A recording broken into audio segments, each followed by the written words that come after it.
নমস্কার বন্ধুরা, কেমন আছেন আপনারা? সুতোর রিল আপনারা ডিপ ফ্রিজের মধ্যে রেখে দেখেছেন কি হতে পারে? প্রেসার কুকারে হলুদ দিয়ে দেখেছেন কি হয়? আচার, জ্যাম, জেলির যে কৌটোর ঢাকনাগুলো থাকে সেগুলো কি কখনো এইভাবে করে আপনারা স্ট্যান্ড বানিয়ে দেখেছেন? ছাতার মধ্যে নারকেল তেল দেবেন কিসের জন্য? পুরনো চুড়ি ফেলে না দিয়ে আপনারা কিভাবে ব্যবহার করবেন? গরম জলের মধ্যে আপনারা চিরুনি দিয়ে দেখেছেন কি হতে পারে? তাছাড়াও আপনাদের কাছে শেয়ার করব আরও বেশ কিছু ছোট ছোট ইউজফুল কিচেন টিপস। চলুন দেখে নেওয়া যাক আজকের প্রথম টিপসটা। আমি এখানে বেশ কিছুটা সুতোর রিল নিয়েছি। সুতো আমরা কম বেশি বাড়িতে সেলাই করার জন্য দেখবেন অনেকেই ব্যবহার করে থাকি, তবে বেশ কিছুদিন সুতোর রিলগুলো থাকার কারণে সেই সুতো দিয়ে যদি কোনো কিছু সেলাই করতে যায় সহজেই সুতোটা ছিঁড়ে যায়। সেক্ষেত্রে একটা টিপস আপনারা ফলো করতে পারেন। সুতোর রিলগুলো ডিপ ফ্রিজের মধ্যে রেখে দেবেন আপনারা 10 থেকে 15 মিনিটের জন্য। তো আমি রেখে দিয়েছিলাম 15 মিনিট মতো, সুতোর রিলগুলো বের করে নিয়েছি। আর দেখবেন ডিপ ফ্রিজে রাখার কারণে যে সুতো সহজে ছিঁড়ে যেত সেই সুতো কিন্তু এতটাই মজবুত হয়ে যাবে, সহজে কিন্তু কোনোভাবেই ছিঁড়বে না। আশা করছি আপনাদের টিপসটা কাজে আসবে। ভালো লাগলে লাইক করবেন। এখন চলে যাচ্ছি পরবর্তী। কাঁচির ব্যবহার আমরা বাড়িতে কম বেশি অনেকেই করে থাকি কোনো না কোনো জিনিসপত্র কাটাকাটি করার জন্য। কিছুদিন ব্যবহার করতে না করতেই দেখা যায় কাঁচিগুলোর ধার একদমই কম হয়ে যায়। তখন আমাদের বাজার থেকে আবারও নতুন কাঁচি কিনে নিয়ে আসতে হয়। সেক্ষেত্রে একটা টিপস আপনারা ফলো করতে পারেন।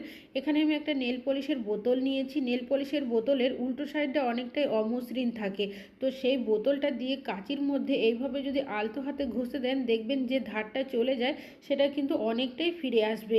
আমি আগে পেপারটা কাটছিলাম, দেখেছিলেন কোনোভাবেই কিন্তু এই পেপারটা কাটছিল না, আর এখন কতটা সুন্দর কেটে যাচ্ছে। আশা করছি টিপসটা কাজে আসবে। ভালো লাগলে লাইক করবেন। এখন চলে যাচ্ছি পরবর্তী টিপসে। কখনো ছাতার মধ্যে তেল দিয়ে দেখেছেন কি হতে পারে? ছাতার ব্যবহার আমরা প্রত্যেকেই কম বেশি করে থাকি। বিশেষ করে বৃষ্টির সময় যখন আমরা ছাতাটা ব্যবহার করি, অনেক সময় দেখবেন আমরা যদি বাইরে কোথাও থাকি বা বাড়িতেও যখন ছাতাটা বন্ধ করি, অনেক সময় দেখা যায় ছাতাটা ঠিকভাবে শোকায় না। ওই অবস্থায় বন্ধ করে রেখে দিলে কি হয়, ছাতার যে শিকগুলো থাকে অনেক সময় জল থাকার কারণে দেখা যায় জং বা মরচে পড়ে যায়। তাছাড়াও যে হ্যান্ডেলটা থাকে তার মধ্যেও যদি জং পড়ে যায়, সমস্যাটা কি হয়, আমরা ছাতাটা ঠিকভাবে খোলা বন্ধ করতে পারি না। তখন বাজার থেকে নতুন ছাতা আমাদের কিনে নিয়ে আসতে হয়। তো আপনারা কি করবেন, এইভাবে করে কিছুটা নারকেল তেল ছাতার যে শিকগুলো রয়েছে তার মধ্যে দিয়ে দেবেন। তারপর কি করবেন, যে হ্যান্ডেলটা রয়েছে তার মধ্যেও কিছুটা তেল এইভাবে করে দিয়ে 3 থেকে 4 বার খোলা বন্ধ করবেন। তাহলে দেখবেন যে জং বা মরচেটা থাকে সেটা কিন্তু সহজেই চলে যাবে।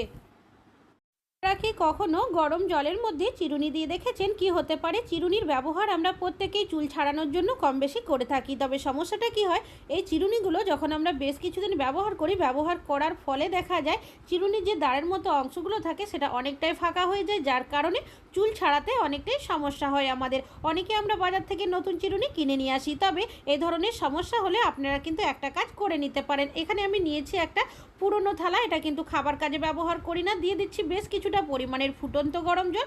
এই গরম জলের মধ্যে আপনারা চিরুনিটা দিয়ে রেখে দেবেন 10 মিনিটের জন্য। তবে আমি যেহেতু ভিডিওটা বানাচ্ছি 5 মিনিট মতো রেখেছিলাম, তো দেখতেই পাচ্ছেন এখন কিন্তু যে দাঁড়ের অংশগুলো ফাঁকা হয়ে গেছিলো সেটা অনেকটাই ঠিক হয়ে এসছে। তবে আপনারা অবশ্যই 10 মিনিট রাখবেন, তাহলে সম্পূর্ণ ঠিক হয়ে যাবে। আশা করছি টিপসটা কাজে আসবে। ভালো লাগলে লাইক করবেন। আপনারা কি কখনো তেলের মধ্যে সামান্য আটা দিয়ে দেখেছেন কি হতে পারে? আমরা যখন তেল বোতলের মধ্যে ঢালতে যাই বা কোনো কারণে যদি তেল মেঝেতে পড়ে যায়, এই তেলটা পরিষ্কার করার জন্য আমরা কোনো না কোনো কাপড়ের ব্যবহার করে থাকি। তবে সমস্যাটা কি হয়, কাপড় দিয়ে পরিষ্কার করে নিলেও দেখা যায় মেঝের মধ্যে একটা স্লিপের মতো হয়ে যায়, যার কারণে বাড়িতে যদি ছোট বাচ্চারা থাকে বা বয়স্করা থাকে অনেক সময় পা স্লিপ করে পড়ে যাওয়ারও সম্ভাবনা থাকে। তবে আপনারা কিভাবে তেলটাকে পরিষ্কার করবেন, এখানে কিছুটা পরিমাণের খারাপ হয়ে যাওয়া আটা নিয়েছি। আটাটা এভাবে করে প্রথমে আমি ছড়িয়ে দেব, তারপর হাতের সাহায্যে এভাবে একটু ট্যাপ ট্যাপ করে নেব। এবার আপনারা আটা সহ এইভাবে যদি একটু তেলটাকে টেনে নেন তাহলে দেখবেন তেলটা কিন্তু সহজেই আটার মধ্যে অ্যাবজর্ব হয়ে যাবে, আর একটুও মেঝেতে তেল থাকবে না, আর কোনো রকমের স্লিপও কিন্তু করবে না। আশা করছি এই টিপসটা আপনাদের কাজে আসবে। আমি এখানে নিয়েছি বেশ কিছুটা পুরনো চুড়ি। আমাদের অনেকেরই বাড়িতে এমন চুড়ি রয়েছে যেগুলোর হয়তো কালার নষ্ট হয়ে যায়, তখন কেউই কিন্তু এই চুড়িগুলো আর ব্যবহার করি না, হয় বাড়িতে পড়ে থাকে, না হলে ফেলে দিই। তবে পুরনো চুড়ি আপনারা ভুল করেও ফেলবেন না। নিয়েছি বেশ কিছুটা রাবারগুলো এইভাবে করে চুড়ির মধ্যে আমি পরিয়ে দেব। এভাবে যদি পুরনো চুড়ির মধ্যে রাবারগুলো পরিয়ে দেওয়া হয় তাহলে ওপর থেকে দেখে কিন্তু বোঝাই যাবে না যে এটা পুরনো চুড়ি। তাছাড়াও অনেক সময় আমরা ড্রেসের ম্যাচিং করে বিভিন্ন ধরনের চুড়ি ব্রেসলেটের ব্যবহার করে থাকি। তো পুরনো চুড়ি যদি আমরা এইভাবে ব্যবহার করি তাহলে দেখতে যেমন সুন্দর লাগবে আর পুরনো চুড়ি ব্যবহার করাও হয়ে যাবে। আশা করছি টিপসটা কাজে আসবে। আমি এখানে নিয়েছি একটা শার্ট। এই ধরনের শার্ট বা টি শার্ট আমাদের অনেকেরই বাড়িতে এমন কেউ না কেউ থাকে যারা কিনা ব্যবহার করে থাকে। তবে যখন নতুন শার্ট বা টি শার্ট কিনে নিয়ে আসা হয়, বোতামের ঘরগুলো যেহেতু অনেকটাই টাইট থাকে, সহজে বোতামটা লাগানো যায় না। জোর করে চাপ দিয়ে যদি লাগাতে যাই অনেক সময় নখের মধ্যে ব্যথাও হয়ে যায়। সেক্ষেত্রে একটা বড় সাইজের সেফটি পিন নিয়ে নেবেন।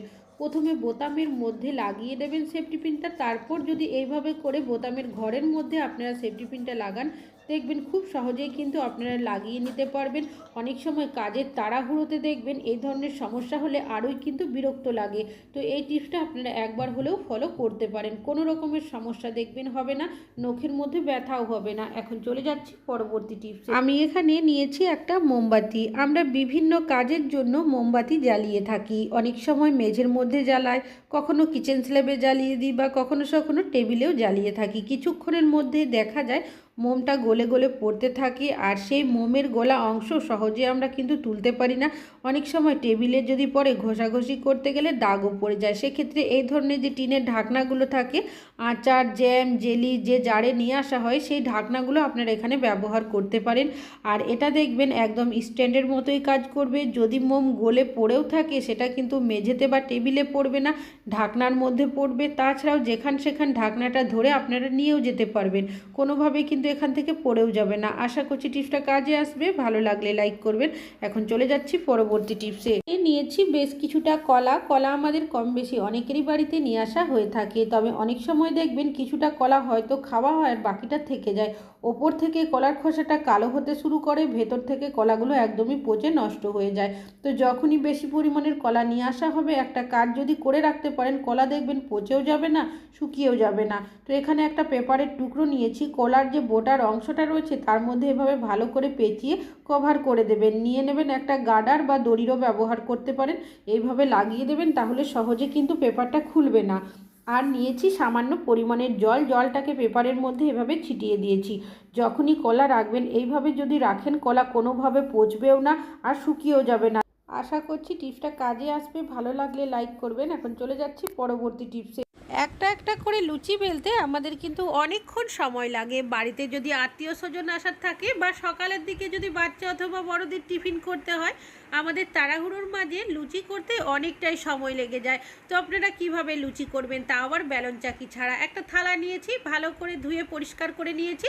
থালাটাকে উল্টো করে আমি সামান্য পরিমাণে তেল দিয়ে খুব ভালোভাবে মাখিয়ে দিয়েছি। এবার যে লেচিগুলো করে রেখেছিলাম, এইভাবে করে 4টে লেচি দিয়ে দিয়েছি। তবে অবশ্যই কিন্তু একটু গ্যাপ রেখে দিতে হবে।